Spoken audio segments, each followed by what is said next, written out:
Saying things people already know out loud is tight. Avada Kedavra. You park in front of your house, I park in front of my house.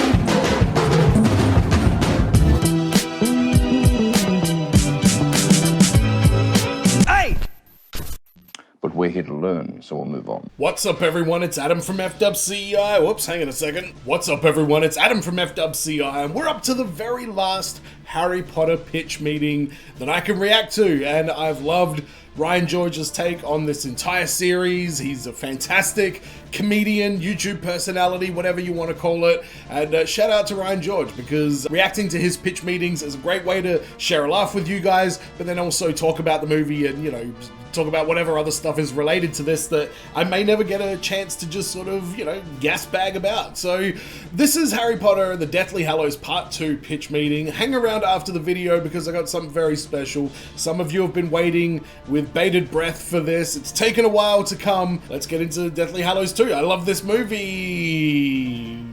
I liked most of this movie.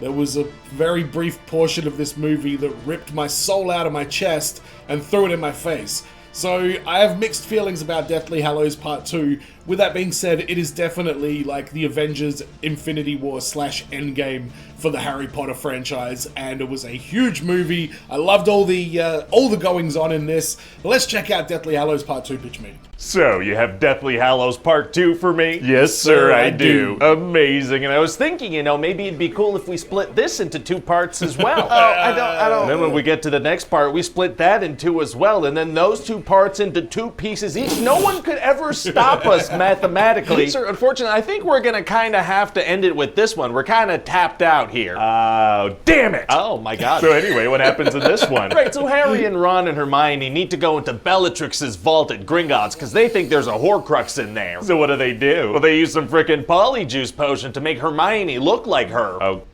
I love Bellatrix so much. Since finishing watching the series, that's one character that always puts a smile on my face.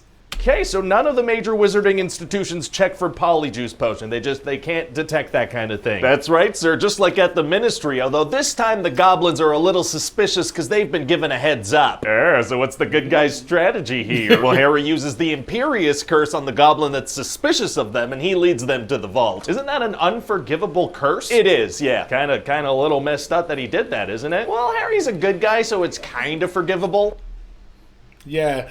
This is a Dumbledore world that we're living in. Harry's a good guy, so it's kind of forgivable. Classic Dumbledore. Right, okay, so I guess he makes sure that this banker goblin who's just doing his job isn't harmed in any way. Oh, actually, no, while the goblin's under the curse, he gets burned alive by a dragon. Oh, my god. But the good guys get the Horcrux and fly away on the dragon, so that's nice. I guess. But now they gotta go find more Horcruxes, because they gotta Pokemon this situation, you know? They gotta catch them all. Is it gonna be hard to figure out where they all are? Actually, it's gonna be super easy. Barely an inconvenience. Oh, really? You can see when the plot demands it, Harry gets these visions showing him how to keep the story going, like where Voldemort might be or where the Horcruxes might be. Oh, that's very handy, and it's not a two-way thing, like Voldemort can't see where Harry is. Somehow he can't, no. So Harry and his friends go back to Hogwarts, which is now a terrible place being run by Snape. Okay. So they manage to regain control of it and...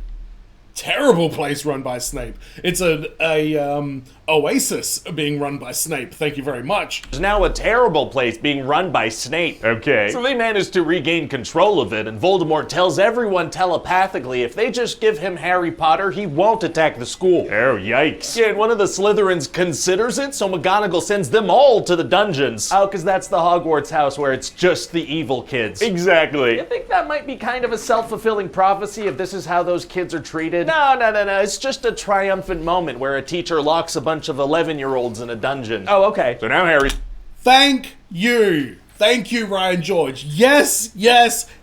Everybody's just like, oh no, the Slytherins love to be in the dungeon. That's their homeroom, blah, blah, blah, blah, blah. No, it's a dungeon. And the fact that they got sent to the dungeon is because they needed to be imprisoned by McGonagall. And say whatever you want, I will never feel that McGonagall sending the Slytherin students to the dungeon was justified in any way, shape, or form. Ryan George agrees with me. Thank you, Ryan George. He's got to go talk to this ghost lady because she knows where a Horcrux is. Spooky. Spooky. Go on. But she's like, no, I don't want to tell you because I told Voldemort back in the day and he was a real jerk about it. Wow, so what does Harry do? He's like, please. And she's like, okay. Wow. Anyway, now Voldemort's going to attack Hogwarts with a bunch of Death Eaters. Uh-oh, so did the good guys take some Felix Felicis liquid luck or something? No, they don't have any of that at the moment. Do they use a time turner to make sure they win? No, those are all broken now. Every one of those is broken. Do all the other wizarding schools come and help out as backup? Listen, sir, I'm gonna need you to get all the way off my back. Yeah, where was Crumb during that final battle?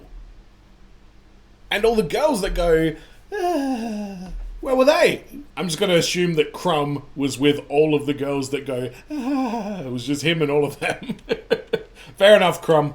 Back about potentially helpful magical things we've established in previous movies, okay? Okay, let me get off of that thing. Thanks. And so then there's a big old fight and a bunch of people are gonna die. Oh, a bunch of people dying is tight. What? Wow, I don't know why I said that. That was really pretty evil of me. It really was. Yes. And I apologize. I don't know where from inside me that came from, but I got some self-reflecting to do for sure. All right, so anyway, then Harry looks inside Voldemort's mind again, which is a thing he can do, and realizes that Voldemort's snake is a Horcrux. Wow, so I guess Voldemort must send that snake super far away, like to another country to protect it, huh? No, the snake is straight up going around Hogwarts fighting.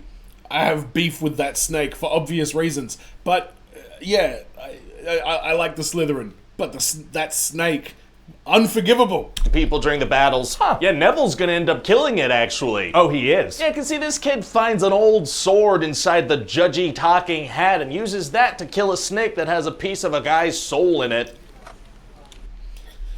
You know what, Neville? You had a moment. I'll give you that one moment. That's it. These are kinda weird movies, huh? Kinda, yeah. When you say the things out loud, sounds kinda weird and silly. So what else happens? Well, Voldemort's gonna kill Professor Snape. Oh, how come? Because he realizes that the Elder Wand is probably tied to Snape, you know, because he's the one who killed Dumbledore, the previous owner. Yikes. So Harry takes some of Snape's tears and puts them inside that, you know...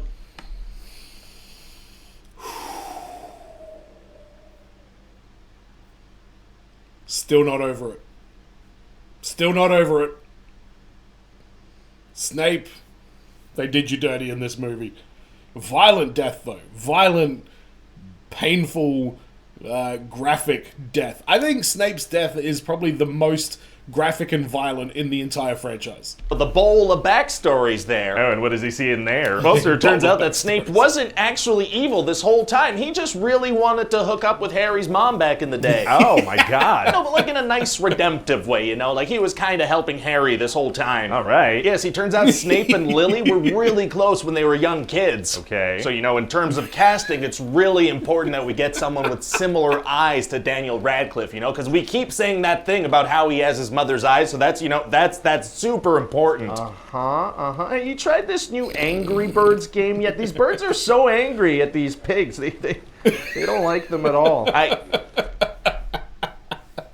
Yeah, I don't notice things like eye color, to be honest, but I've heard that there's quite the uproar about the fact that the mother in the woman who plays the mother and Daniel Radcliffe have different colored eyes. Is that what I'm getting? I'm pretty sure that's what it is. Yeah. Did you hear what I said, though? Yeah. I definitely heard what you said, for sure. Okay, great. So then Harry finds out that Voldemort is inside him. Oh. No, like a part of his soul is inside him, so Harry's gotta die or Voldemort won't die. Oh, no. Yeah, so he actually lets Voldemort kill him. Wow. So then he goes to a weird limbo train station with a baby Voldemort and dump... Making sure that is off the screen before I press pause. Yeah. I actually really like this twist that Harry had to die in order for the Horcrux to be quote-unquote destroyed. Hey, you can go be alive again if you want. That's fine. You could go do that. Oh, he can? Well, he should do that, probably. Yeah, because now the movie can continue. Wow, magic is very useful for, you know, making movies continue. It sure is, sir. And so then Voldemort and Harry are gonna fight again while being clouds and making scary faces at each other. What? And then the freaking Elder Wand kind of backfires on Voldemort and kills him, because through some technicality, it was actually Harry's wand at that point, kinda. This freaking lucky child. He's just the luckiest child, sir. Wow.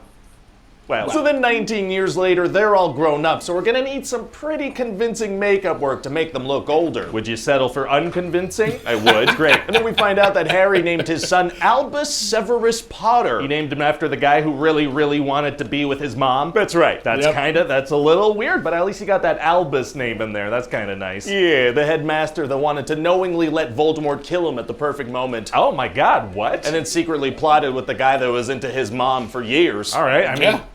I guess you can name your kids whatever you want. You sure can. And so Yeah, Dumbledore is way worse than Snape, let's be honest. But Harry's not a dummy. He knows that Severus was the man.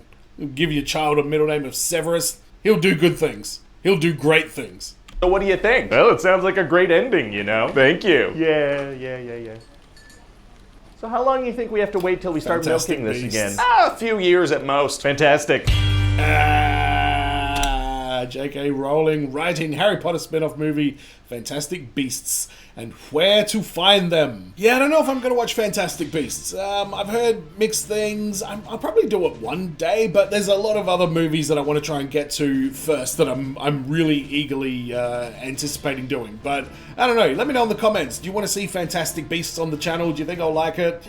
Did you enjoy my Harry Potter reactions? Let me know if you've seen like every Harry Potter video I've done, because I've put up a lot of Harry Potter content over the last like 12 months, I think, roughly around that length of time, and it's been so much fun. Like I really didn't anticipate getting so into this universe, but now I've got like 4 Professor Snape figures. One of them is amazing, like really like highly detailed. I got a Slytherin beanie, I'm getting t-shirts made up, I got all sorts of stuff going on. I'm really immersed in this world and I'm really proud of my Slytherin, my Slytherinness. Now, speaking of which, first of all, I do plan on doing some Harry Potter, what's it called? Hogwarts Legacy live streams on the channel. I know it sounds like it could be a little bit risky and some people don't appreciate it, but I plan on doing that, and after I've done a live stream or two, I think I'll just sort of edit together some highlight videos of big moments from the game. So if you want to see some Harry Potter Hogwarts Legacy, I've called it Harry Potter, if you want to see Hogwarts Legacy content on the channel, let me know in the comments, because I plan on bringing some of that stuff. I'm just not sure how much yet. Now, some time ago, there was a gentleman in the comments of one of my videos named Marquise who challenged me to take the Wizarding World test again, the Sorting Hat test, like to retake it and see if I was actually Slytherin. And I did what he said. This was actually a couple of months ago now. I've taken my time doing this.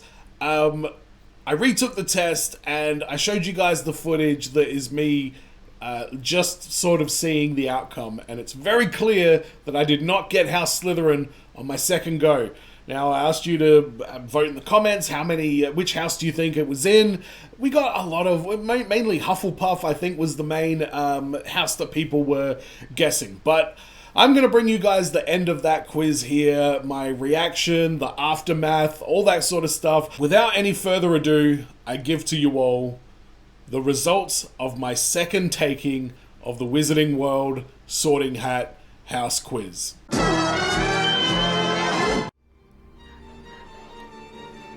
I double Slytherin? Slytherin. What? What? Why did all this change color all of a sudden? What is this shit?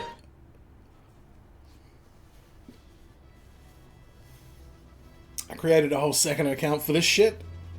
You probably know that some Gryffindor's most renowned members include Albus Dumbledore and Harry Potter, but did you know the sword of Gryffindor was made 1,000 years ago by goblins? Oh great, I'm in the Goblin House. Awesome.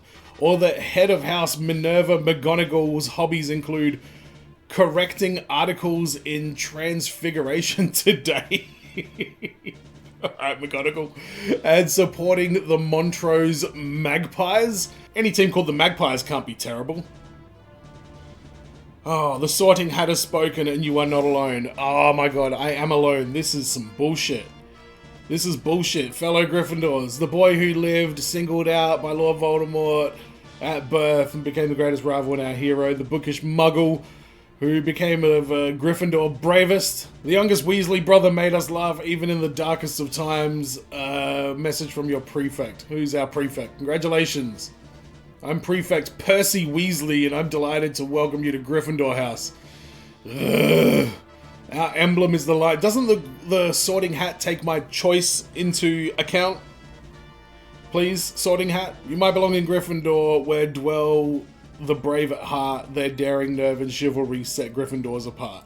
Oh, what an adorable little phrase.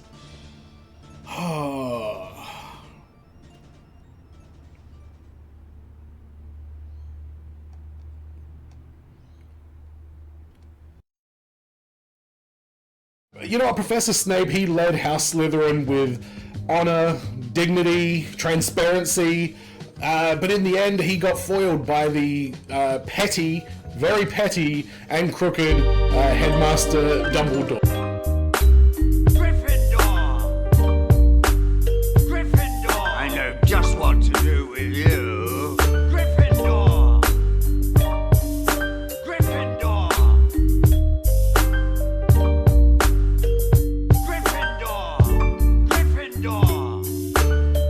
Mr. Ronald Weasley, for the best played game of chess that Hogwarts has seen these many years. Ron Weasley. I know just what to do with you. Anything off the trolley, dear? A subsidiary company for a very little known organization known as Dumblecorp. Dumbledore! Gryffindor!